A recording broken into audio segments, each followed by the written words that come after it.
Hello दोस्तों, कैसे हैं आप। मैं राजीव एक नया वीडियो लेकर आज आपके लिए हाजिर हुआ हूं।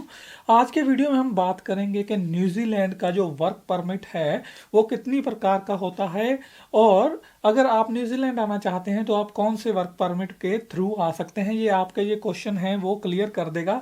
इस वीडियो को बनाने का मकसद ये है कि मैंने जो लास्ट वीडियो 16 ईयर एक्सपीरियंस वाला बनाया था उसके नीचे बहुत से कमेंट आए और मुझे बहुत सी पर्सनल ईमेल्स भी आई जिनका मैं जवाब नहीं दे सका। तो मैंने सोचा कि आपको वीडियो बनाकर ही सब कुछ बता देता हूँ। जो जो मैंने रिसर्च की है वो इस वीडियो में आपको शेयर करने वाला हूँ। तो वीज़ा टाइप की बात करते हैं। न्यूजीलैंड में कितने प्रकार का वर्क वीज़ा होता है। मैं वर्क वीज़ा की बात कर रहा हूँ, ना कि visitor visa.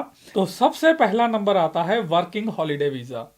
Working holiday visa कुछ कंट्री के लोगों को ही मिलता है। हमारा इंडिया उसके लिए एलिजिबल नहीं है। तो इस वीज़ा के बारे में मैं ज़्यादा बात नहीं करूंगा, लेकिन बता देता हूँ ये वीज़ा होता क्या है। वर्किंग हॉलीडे वीज़ा में आप न्यूजीलैंड में एक सर्टन टाइम पीरियड के लिए घूमने के लिए आ सकते हैं, और उस घूमने के समय आप काम भी कर सकते हैं।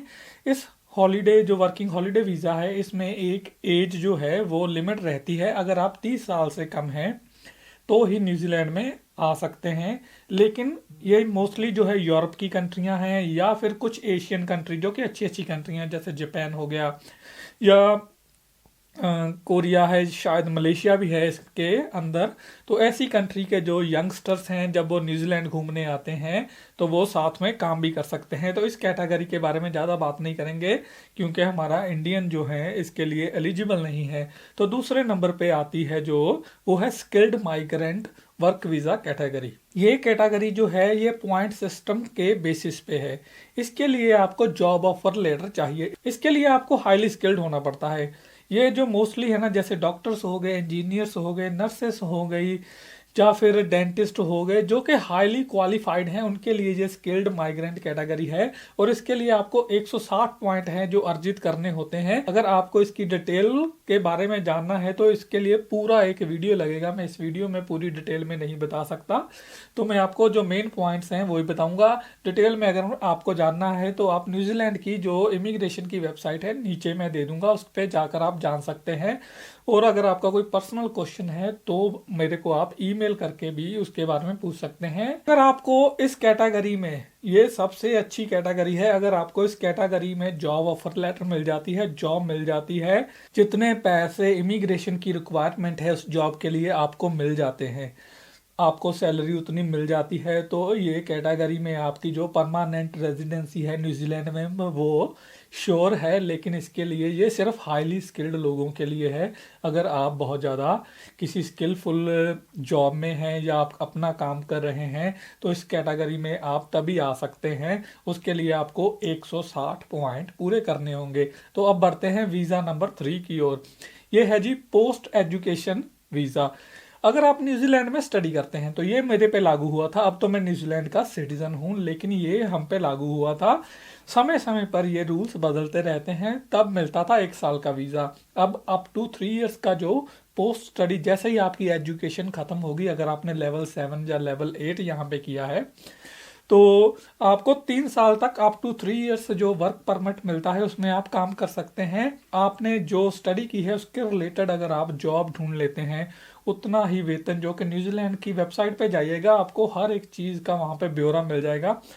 अगर आप जितने उन्होंने बताया है कि इतने जो डॉलर हैं घंटे के इस जॉब के लिए होने चाहिए, हर जॉब के प्रति डिफरेंट डिफरेंट जो हैं पर आवर का रेट है। तो अगर आपको उसके मुताबिक वो जॉब आपकी स्टडी के मुताबिक मिल गई, आपकी न्यूजीलैंड की गवर्नमेंट के मुताबिक आपको जो वेतन मिल गया, उसके बाद आप इसमें भी रेजिडेंसी अप्लाई कर सकते हैं। तो ये भी एक वर्क वीज़ा की एक जो टाइप है। तो फिर आता है एक वीज़ा टाइप जिसे हम कहते हैं non एनजेड citizen partnership visa.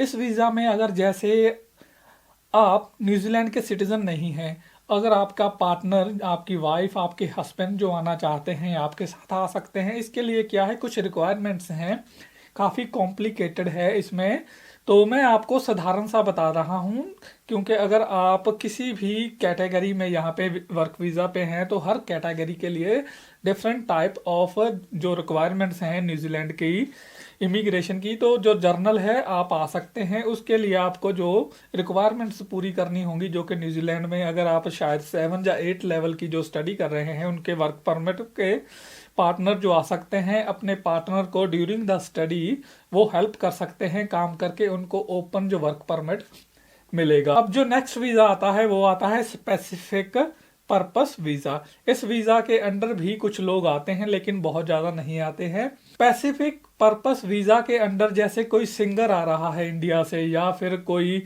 Artist है जो फिल्म स्टार है, या कोई ऐसा जिसका स्पेसिफिकली काम है यहाँ पे, उनको ये मिलता है जैसे वो अपना आगे कॉन्सर्ट करेंगे, यहाँ से पैसे कमाएंगे, तो उनको जो है specific purpose work permit New Zealand में दिया जाता है। तो बहुत से लोग इसमें भी फिट नहीं बैठते, ये सिर्फ आर्टिस्ट के लिए है या फिर कोई आप स्पेशल काम करने आ रहे हैं तो उनके लिए है। तो अब बात करते हैं जिसमें बहुत से लोग फिट बैठते हैं और काफ़ी जो चर्चा में भी है उस वीज़ा के बारे में अब बात करते हैं, और साथ में आपको बताऊंगा भी कि कैसे आप अप्लाई कर सकते हैं। और आपको इस वीज़ा के अंडर जो नकली एजेंट हैं जो आपसे 15-20 लाख रुपया लेते हैं सिर्फ और सिर्फ वीज़ा लगवाने के लिए, उनसे भी बचना है। और मैं आपको एक प्रोसेस बताने जा रहा हूँ, इसके अकॉर्डिंग आप अगर आप में स्किल है आप अप्लाई करेंगे तो होपफुली आपको शायद यहाँ पे जॉब भी मिल जाए न्यूजीलैंड में।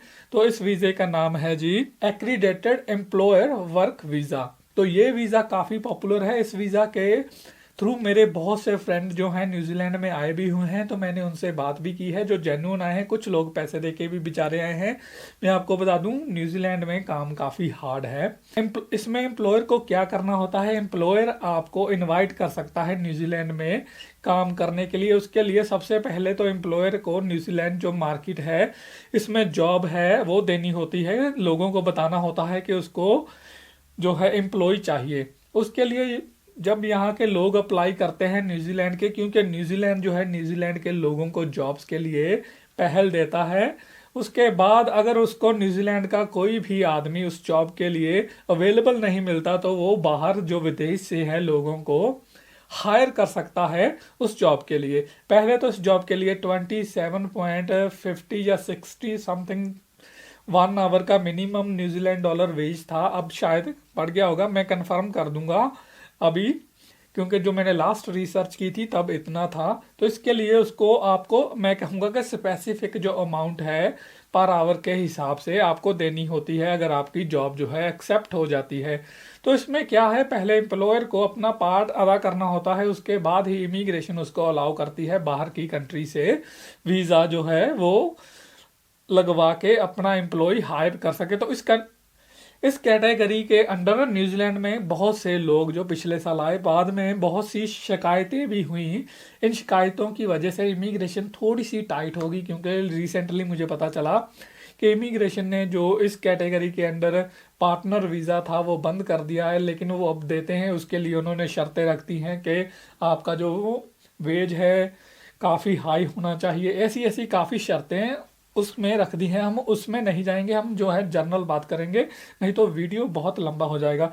उसके लिए आपको क्या करना है कि आपको न्यूजीलैंड की जो जॉब साइट्स हैं ना इस वीज़ा के अंडर आने के लिए, इस वीज़ा में अगर आप अप्लाई करना चाहते हैं तो आपको क्या करना है, न्यूजीलैंड में जो जॉब साइट्स हैं जैसे ट्रेडमी हो गई, सीक हो गई, इंडीड हो गई, मैं इसके लिंक नीचे देने जा रहा हूँ, आप जो डिस्क्रिप्शन में जाकर पढ़ें, आपको पता चल जाएगा। उसमें आपको अपने रेलेवेंट जो आप काम करते हैं वो आपको जॉब ढूंढनी है। जॉब ढूंढिए, अप्लाई कीजिए, एम्प्लॉयर के साथ डायरेक्ट बात कीजिए। आपका बेसिक कम्युनिकेशन अगर अच्छा है, आपको न्यूजीलैंड के मुताबिक अपना सीवी और कवर लेटर बनाना होगा। अगर आपको इसमें हेल्प चाहिए तो मैं एग्जांपल दे दूंगा, उसके लिए आप मुझे नीचे कमेंट करके पूछ सकते हैं। अपना ईमेल दे देना, उसमें मैं आपको न्यूजीलैंड का बायोडाटा और जो कवर लेटर है उसके एग्जांपल्स भेज दूंगा। उसके मुताबिक आप अपना सीवी बना लीजिएगा। उसके बाद आप अप्लाई कर सकते हैं और डायरेक्ट आपका जो एम्प्लॉयर है आपसे इंटरव्यू लेगा। उसके बाद जो आपको सिर्फ वीज़ा फीस देनी है और टिकट बाय करनी है। मैं आपको फिर बता दूं कि आप जो एजेंट आपसे 15-20 लाख मांगते हैं ना, जॉब दिलाने के लिए उनके झांसे में मत आइए, क्योंकि बहुत हार्ड काम करना पड़ता है। न्यूजीलैंड काफ़ी एक्सपेंसिव मुल्क है। काम करने के बाद जितने वो आपको वहाँ पे बताते हैं उतने पैसे आप नहीं बचा पाते। तो नकली जॉब जो है, ऑफर लेटर, ऐसे चक्करों में मत पड़िएगा। जेन्युइन जॉब ढूंढने की कोशिश करिएगा, अपने अंदर स्किल पैदा करिए। जेन्युइनली किसी भी देश में जाना हो, न्यूजीलैंड नहीं किसी भी देश में जाना हो, तो एक नंबर में जेन्युइनली जाएं।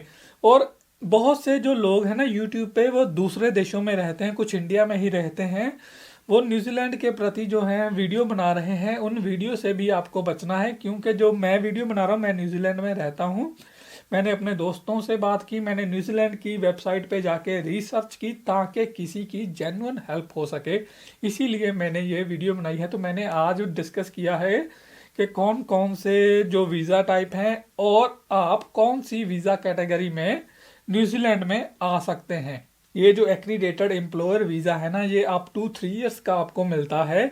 इसका जो प्रोसेस है, हो सकता है कि आपको हफ्ते में वीज़ा मिल जाए, हो सकता है कि अगर थोड़ा सा इमिग्रेशन वाले ऑफिसर को डाउट हो, वो आपके एम्प्लॉयर से थोड़े से डॉक्यूमेंट्स मांग ले, तो अप टू 3-4 मंथ्स लग सकता है। तो मैंने बहुत से जो कि नर्सेस हैं ना इंडिया से, वो यहाँ पे न्यूजीलैंड में देखी हैं जिन्होंने डायरेक्ट अप्लाई किया है। और डायरेक्ट, जैसे यहाँ पे बहुत से टेस्ट होम्स हैं जिनको हमेशा स्टाफ की शॉर्टेज रहती है, वहाँ पे उन्होंने अप्लाई किया और डायरेक्ट यहाँ पे आ चुके हैं।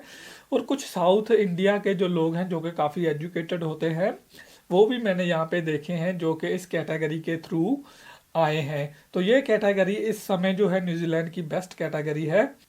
तो दोस्तों, इस वीडियो में इतना ही। मैं आशा करता हूँ मेरी आज की ये छोटी सी कोशिश आपको पसंद आई हो। तो अगर आपके कोई भी सवाल है, नीचे कमेंट कीजिए, ईमेल कीजिए। मैं हमेशा आपके लिए हाजिर हूँ, मेरी कोई फीस नहीं है। और मैं हमेशा चाहता हूँ कि किसी की हेल्प हो सके, पर जेन्युइन वे में।